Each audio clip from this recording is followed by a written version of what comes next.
Hello guys. అయితే మీరు అప్పుడప్పుడు న్యూస్ ఛానల్స్లో వినుంటారు, మన తెలుగు న్యూస్ ఛానల్స్లో. ఏంటిదంటే అమెరికాలో గన్ షూటౌట్స్లో తెలుగు విద్యార్థులు చనిపోయారు, లేదంటే ఇండియన్ స్టూడెంట్స్ చనిపోయారు, లేదంటే చిన్నపిల్లలు చనిపోయారు, వాళ్ళ కంట్రీస్లో వాళ్ళ సిటిజన్సే చనిపోయారు అని వినుంటూ ఉంటారు.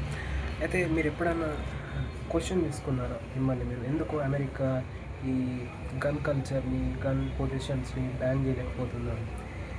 ఎందుకు వాళ్ళు బ్యాన్ చేయలేకపోతున్నారు అంటే, గన్ పొజిషన్ అనేది అక్కడ వాళ్ళ కంట్రీస్లో ఒక ఫండమెంటల్ రైట్. ఆ కంట్రీలో, యూఎస్ఏలో ఎందుకు ఈ ఫండమెంటల్ రైట్స్ని వాళ్ళ కాన్స్టిట్యూషన్లో ప్రజలకు ఒక ఫండమెంటల్ రైట్గా ఇచ్చారు అంటే, చూడండి, వాళ్ళ కంట్రీ కూడా ఇండియా లాగా ఒక కలోనియల్ కంట్రీ. బట్ వాళ్ళ ఫ్రీడమ్ స్ట్రగుల్ టైంలో వాళ్ళు ఒకటి గమనించారు.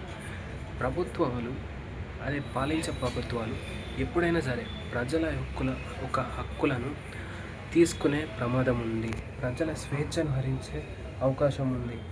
ప్రజల మీద జులిపించే అవకాశం ఉంది అని వాళ్ళ యొక్క లీడర్స్, ఎవరైతే కాన్స్టిట్యూషనల్ మరియు కంట్రీ యొక్క ఫౌండింగ్ ఫాదర్స్ ఎవరైతే ఉన్నారో వాళ్ళు గమనించారు.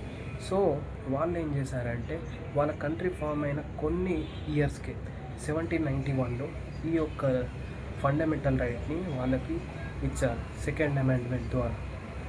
అయితే ఇండియాలో మనం అప్పుడప్పుడు చూస్తూ ఉంటాం, మన యొక్క కంట్రీలో కూడా మన రాజకీయ నాయకులు, ఎన్నుకోబడ్డ రాజకీయ నాయకులు, ఎమ్మెల్యేస్, ఎంపీస్, మనం తరచుగా వింటూ ఉంటాం, ప్రజల ల్యాండ్ని కబ్జాలు పెట్టారు అని, లేదంటే ప్రజల హక్కులను హరిస్తూ ఉంటారు. అప్పుడప్పుడు క్వశ్చన్ చేసినందుకు రాజకీయ నాయకుల అనుచరులు వచ్చి ప్రజలను క్వశ్చనించే గొంతును నొక్కివేయడం, వాళ్ళని ఇబ్బంది పెట్టడం అనేది చేస్తుంటారు. ఇది అమెరికా లాంటి కంట్రీస్లలో జరగదు. ఎందుకంటే వాళ్ళ కంట్రీస్లలో ఈ గన్ పొజిషన్ రైట్స్ ఉన్నాయి కాబట్టి అక్కడ నాయకులు ప్రజలకు భయపడతాడు, ఎవడు ఎప్పుడు ఎక్కడి నుంచి కాలుస్తాడో తెలియదు. ఇది ఇండియాలో లేకపోవడం అనేది ఒక దురదృష్టకరం. అందుకోసమే మన యొక్క కంట్రీస్లో రాజకీయ నాయకులు ఏమంటారు, జవాబుదారీతనంతో ప్రవర్తించరు.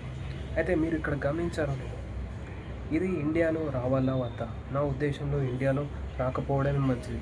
ఎందుకంటే ఇండియాలో ఒక సమస్య కాదు, క్యాస్ట్ మరియు రిలీజియన్, ఇది ఒకవేళ ప్రజల దగ్గర ప్రాసెస్ అయి ఉన్నారు, కంట్రీ అనేది విడిపోయే ప్రమాదం ఉంటుంది ఇండియాలోకి నచ్చిందంటే. ఎందుకంటే వీఆర్ ఏ డైవర్స్ కంట్రీ.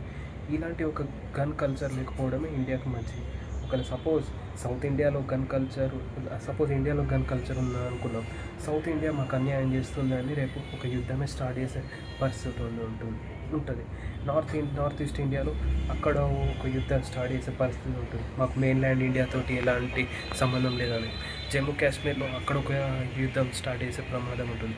కాబట్టి ఇండియాలో ఇలాంటి కల్చర్ రాకపోవడం బెటర్. ఎందుకంటే we are a diverse country. But America అనేది డైవర్స్ కంట్రీ కాదు.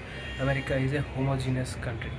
అక్కడ కల్చరల్గా అందరూ యూరోప్ నుంచే వచ్చారు, మెయిన్లీ 90% బ్రిటిష్ డిసెండెంట్స్. సో వాళ్ళకి ఉన్న ప్రాబ్లం ఒకటే, ప్రజల యొక్క హక్కులని రాజకీయ నాయకులు హరించి వేస్తారేమో అని వాళ్ళకు ఈ హక్కులను వాళ్ళే కల్పించుకున్నారు. కానీ ఇండియాలో ఇది ఒక డిఫరెంట్ సిచ్యువేషన్, ఎందుకంటే we are a diverse country. So ఇప్పుడు మీకు అర్థమైందా దీన్ని ఏ కాంటెక్స్లో చూడాలి, ఎందుకు అక్కడ బ్యాన్ చేయలేకపోతున్నారు, ఎందుకు ఇండియాలో దీన్ని తేలేకపోతున్నారు.